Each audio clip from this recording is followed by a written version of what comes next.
بسم اللہ الرحمن الرحیم۔ السلام علیکم، میرا نام ہے فرا ندیم اور آپ دیکھ رہے ہیں فراز وزڈم کویسٹ۔ ہمارا آج کا ٹاپک ہے لوح محفوظ اور ہمارا ڈی این اے۔ ہمارا ڈی این اے کیا اسی لوح محفوظ کی ایک جھلک ہے؟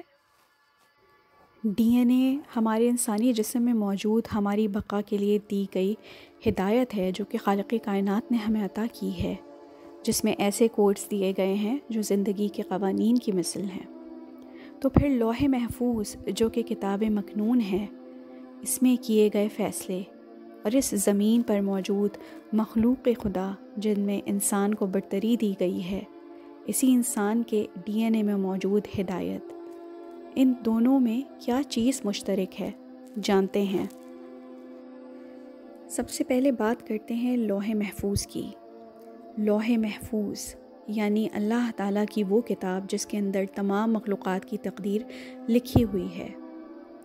حضرت ابن عباس کا قول ہے کہ لوح کے شروع میں لکھا ہوا ہے اللہ واحد ہے اور اس کے سوا کوئی معبود نہیں، اور محمد صلی اللہ علیہ وآلہ وسلم اللہ کے رسول اور بندے ہیں۔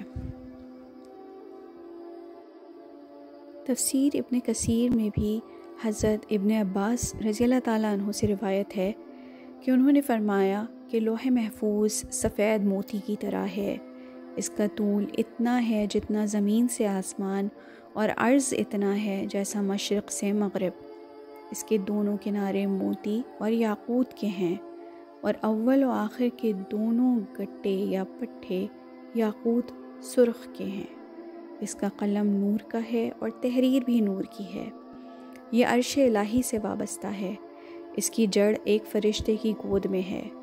ہر روز اللہ تعالیٰ اس میں 36 مرتبہ نظر کرتا ہے، کسی کو پیدا کرتا ہے، رزق دیتا ہے، کسی کو زندہ کرتا ہے، کسی کو مارتا ہے، کسی کو عزت دیتا ہے اور کسی کو ذلت، جو چاہتا ہے کرتا ہے۔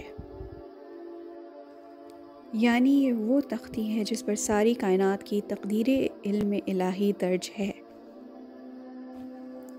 اللہ سبحانہ کے ہاں لوح محفوظ میں پہلے سے یہ ساری باتیں لکھی ہوئی ہیں کہ کس کی کیا عمر ہوگی، کس سرزمین میں پیدائش، موت، زندگی، غرض سب کچھ۔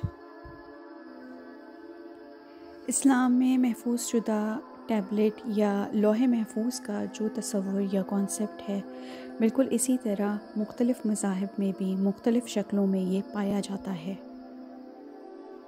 یہودیت میں بھی اسے زندگی کی کتاب، جس میں ان لوگوں کے نام ہیں جو نجات کے لیے مقرر ہیں، اس کا ذکر مقدس ایام میں دعاؤں میں ہوتا ہے۔ عیسائی مذہب میں بھی اسے زندگی کی کتاب کا نام دیا جاتا ہے، اور یہ بھی ایک علامت ہے جہاں وفاداروں کے نام لکھے جاتے ہیں۔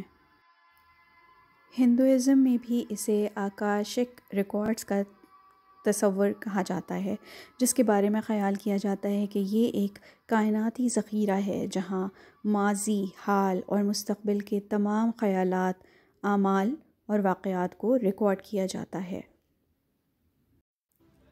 اسی طرح سکھ مذہب بھی حکم، خدائی حکم یا فرمان کی بات کرتا ہے جو کائنات پر حکومت کرتا ہے، جو خالق کائنات کی مرضی کو لکھا ہوا سمجھا جاتا ہے۔ ان میں سے ہر ایک تصور اپنے متعلقہ مذہب کے اندر اپنی تشریح اور اہمیت کے لحاظ سے مختلف ہوتا ہے، لیکن یہ سب ایک اللہ یا وحدانیت کے ریکارڈ کی بنیادی خیال کا اشتراک کرتے ہیں، جس میں کائناتی واقعات یا روحانی تقدیر شامل ہیں۔ دنیا بھر میں بہت سے لوگ اس بات پر یقین نہیں رکھتے کہ اللہ موجود ہے، وہ خود کو ملحد قرار دیتے ہیں۔ حضرت انسان تو 1000 سال پہلے یعنی ازل سے ہی زمانہ قدیم سے اس کائنات کی تخلیق کی ناقابل یقین پیچیدگی اور اس کی ترتیب کو دیکھتا آ رہا ہے جو اللہ رب العزت نے بنائی ہے، لیکن ہزاروں سال سے بنی نوع انسان تخلیق کے اس شاندار حصے سے واقف نہیں تھا جو ہر جاندار کے سیلز یا خلیوں میں اندر چھپا ہوا ہے، ایک راز، جو اس کی اصل کو بیان کرتا ہے، یعنی کہ ڈی این اے۔ 1860 میں فریڈرک مشر نے ڈی این اے دریافت کیا تھا، لیکن اس کے بہت سے رازوں تک 1950 کی دہائی تک پردہ نہیں اٹھایا گیا تھا۔ پھر 1953 میں جیمز واٹسن اور فرانسس کرک وہ پہلے سائنسدان بن گئے جنہوں نے ڈی این اے مالیکیول کی پیچیدہ دوہری ڈبل ہیلکس اسٹرکچر کی درست وضاحت کی۔ ڈی این اے کیا ہے؟ ایک ذہین اور سب سے طاقتور ڈیزائنر کی تخلیق ہے، یعنی کہ اس کائنات کے مالک اللہ رب العزت کی تخلیق۔ ڈی این اے ایک کنسیڈریبل سائز کا مالیکیول ہے جو کہ ہیومن سیل کے یا کسی بھی جاندار کے سیل کے نیوکلیس کے اندر احتیاط سے محفوظ ہے۔ ہم ڈی این اے کو بغیر مائکروسکوپ کے انسانی آنکھ سے نہیں دیکھ سکتے۔ ڈی این اے 4 کیمیکل سے بنا ہوتا ہے جو کہ نیوکلیوٹائڈز کہلاتے ہیں، ایڈینین، گوانین، سائٹوسین اور تھائمین، اور انہی کی ترتیب سے سیلز میں امینو ایسڈ سے پروٹین بناتے ہیں، اور پھر یہ پروٹین سیلولر فنکشنز میں کام آتے ہیں، ہمارے بالوں کو بڑھنے سے لے کر ہمارے کھانے کو توانائی میں تبدیل کرنے تک، یعنی ہر چیز۔ انسانی ڈی این اے میں لاکھوں کی تعداد میں جینز ہوتی ہیں۔ انہی ہزاروں اور لاکھوں جینز میں سے ہر ایک کا ایک خاص کام ہوتا ہے۔ یہی وہ جینز ہوتی ہیں جو کہ آنکھوں اور بالوں کے رنگ، قد، چہرے کے خد و خال، انسان کے ڈھانچے کی شکل اور اندرونی اعضاء یا آرگنز، دماغ، اعصاب اور عضلات میں موجود لاتعداد تفصیلات کا تعین کرتے ہیں۔ تمام جسمانی خصوصیات کے علاوہ سیلز میں اور جسم میں ہونے والی ہزاروں مختلف پروسیس یا جو بھی عمل در حقیقت پورے نظام کو کنٹرول کر رہے ہوتے ہیں وہ ہماری جینز میں درج ہیں۔ مثال کے طور پر کسی شخص کا بلڈ پریشر عام طور پر زیادہ، کم یا نارمل ہے، اس کا انحصار اس کے جینز میں موجود معلومات پر ہوتا ہے۔ یعنی ڈی این اے مالیکیولز اور اس میں موجود جینز انسانی جسم کا ایک انفارمیشن بینک ہے، کیونکہ اسی مالیکیول کے اندر وہ جینز ہوتے ہیں جن کا ذکر ابھی کیا گیا ہے۔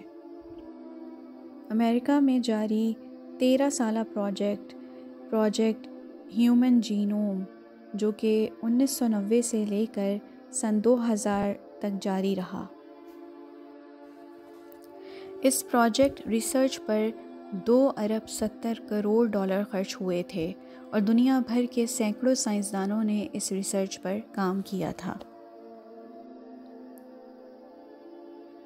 ڈی این اے کے 3 ارب بنیادی جوڑوں یا بیس پیئرز پر ریسرچ کی گئی اور اس ریسرچ کو چاند کی تسخیر کے برابر کارنامہ قرار دیا گیا۔ یہ ریسرچ اس لیے کی گئی تھی تاکہ انسان کو وراثت میں ملنے والی بیماریوں کا کھوج لگا کر ان بیماریوں کے خاتمے کے لیے ایک ٹھوس لائحہ عمل بنایا جائے۔ اور پھر اس ریسرچ کے اختتام پر سن 2000 میں صدر بل کلنٹن نے وائٹ ہاؤس میں سائنسدانوں کے ہمراہ ایک پریس کانفرنس کرتے ہوئے تاریخی الفاظ ادا کیے تھے۔ انہوں نے کہا تھا کہ خدا نے زندگی پر ایک کتاب لکھی ہے اور یہ کتاب ڈی این اے میں موجود ہے۔ اس کا انکشاف انسانی تاریخ کا اولین کارنامہ ہے۔ اس میں معلومات پر مشتمل ایسی زبان ہے جو خدا کی زبان ہے۔ اور اسی طرح کے جذبات کا اظہار ہیومن جینوم پروجیکٹ کے ڈائریکٹر ڈاکٹر فرانسس کولن نے کیا۔ انہوں نے کہا کہ یہ میرے لیے عاجزانہ اور حیرت انگیز ہے یہ سمجھنا کہ ہم نے اپنی ہدایت کی کتاب کی پہلی جھلک دیکھ لی ہے۔ حیرت انگیز بات یہ ہے کہ ہمارے جسم میں موجود ہر سیل میں ایک چھوٹی سی جگہ یعنی نیوکلیس کے اندر یہ کوڈ 3 بلین حروف طویل موجود ہیں۔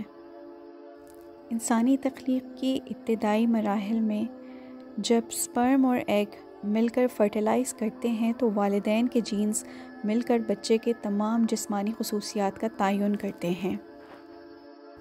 اور پھر پہلا سیل یعنی کہ فرٹیلائزڈ ایگ ڈی این اے میں درج شدہ پروگرام کی روشنی میں تقسیم اور ضرب کرتا ہے، ٹیشوز اور آرگنز بننا شروع ہوتے ہیں، اور یہی انسان کی ابتدا ہے۔ یعنی انسان کے اس کمپلیکس اسٹرکچر میں ہم آہنگی ڈی این اے مولیکیول کے ذریعے ہی کی جاتی ہے، ایک ایسا مولیکیول جو کاربن، فاسفورس، نائٹروجن، ہائیڈروجن اور آکسیجن جیسے ایٹموں پر مشتمل ہوتا ہے۔ ڈی این اے کے بارے میں جو کچھ ہم جان رہے ہیں وہ معلومات کا ایک ایسا سسٹم ہے جو کہ سپر کمپیوٹر کی مانند ہے، اور اس میں درج معلومات تمام جانداروں کی تخلیق میں سب سے اہم تصور کی جاتی ہے، اور یہ معلومات پہلے سے طے شدہ ہیں، بالکل اسی طرح جس طرح لوح محفوظ میں ہم سب کی تقدیر درج ہے۔ تو پھر اس عظیم آسمانی قدرت یعنی کہ لوح محفوظ اور ہماری زندگی کے ضامن ڈی این اے کا آپس میں کیا تعلق ہے؟ آخر ایسا کون سا راز ہے جو بالآخر 2021 میں سائنسدانوں نے دریافت کیا؟ جانتے ہیں اسی ٹاپک کی اگلی ایپیسوڈ میں، دیکھتے رہیے۔